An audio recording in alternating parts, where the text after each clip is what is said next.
सुबह सूर्योदय के पहले उठना।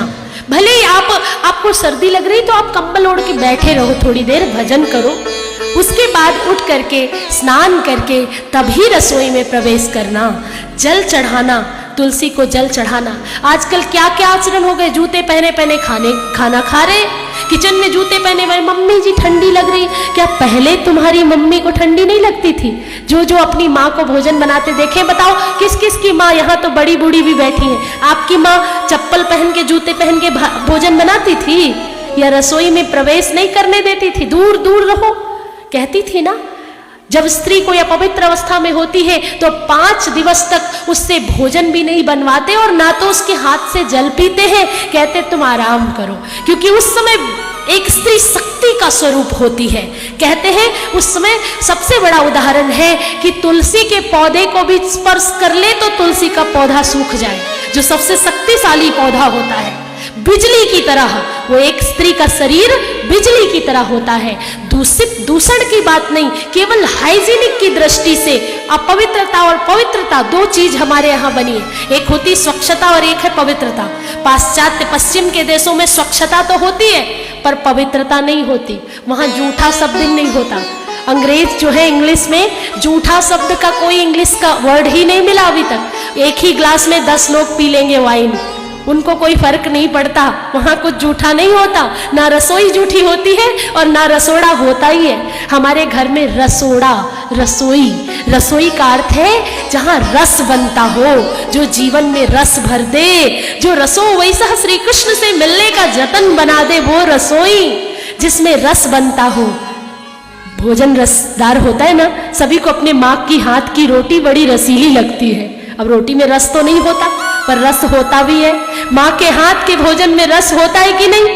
क्योंकि माँ प्यार से बनाती है, भाव से बनाती है, वो भाव का रस उसमें मिल जाता है। इसलिए हम सबके घरों में रसोई हुआ करती थी, पर अब हम सबके घरों में रसोई नहीं है, गायब हो गई। क्या हो गया? किच होता रहता है, इसलिए हमारी रसोई गायब हो गई। इसलिए हमारी शक्तिशाली जो जनसंख्या है वो शक्तिहीन होने लगी।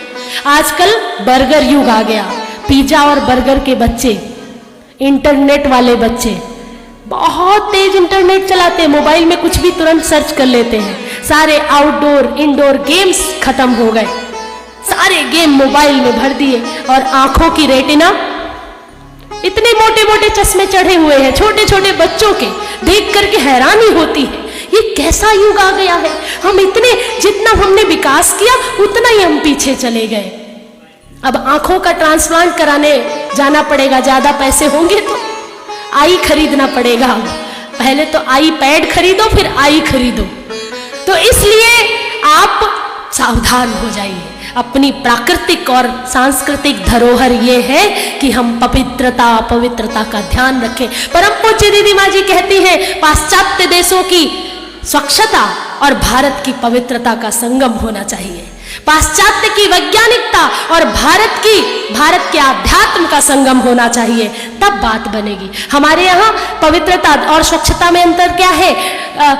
सर्फ एक्सल में कपड़े धो लो बिल्कुल चमक जाएंगे, और अपनी धोती को, साड़ी को गंगा जल में डुबो के निकाल लो, वो स्वच्छ तो नहीं दिखेगी, साफ तो नहीं दिखेगी, पर वो धोती पवित्र है। ये है पवित्रता और स्वच्छता में अंतर। तो आप अपने जीवन शैली में ये सब चीजों को थोड़ा सा अवॉइड करो। कहोगे दीदी कौन घर में खाना बनाए, बाहर का फूड ऑर्डर कर रहे हैं। अगर बाहर का फूड नहीं ऑर्डर करेंगे तो ये जोमेटो और कौन कौन होते हैं, इन सब का धंधा समाप्त हो जाएगा। ऐसा नहीं है, घर के भोजन में जो रस है वो बाहर कहाँ। कभी कभी मन बदलने के लिए कोई चीज बाहर से खा लो, अलग बात है, पर जीवन में प्रतिदिन ऐसा जीवन ये अच्छी